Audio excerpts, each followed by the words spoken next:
Alright, so the first thing I did was get all the instruments I needed for the opening riff. This included a guitar, some drums, and the piano. After that, I arranged them and put them all together to create a little melody.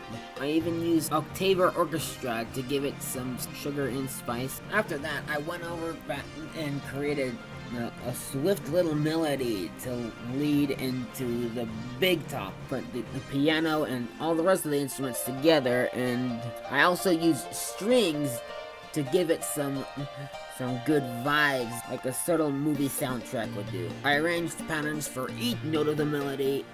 I even gave the piano a little swift. Then I used some Celtic, which I kind of mistook for Scottish pipes. All the patterns together to create the melody. I used Octaver Orchestra once again to give it some swiftness. I then proceeded to go along with the rest of the melody and the verse that I went with. I arranged every note that the instruments have to go through.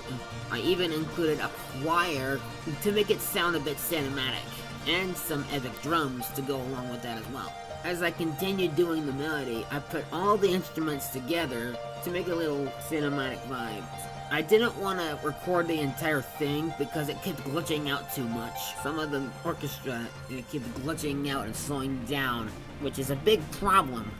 I even duplicated some of the notes, each instrument in the melody. Once I was done with the melody, I decided to go along with a newer ending and gave it some big bang. I included sound effects that FL Studio has in store. The final riff and all the music parts in place. I was done with this music.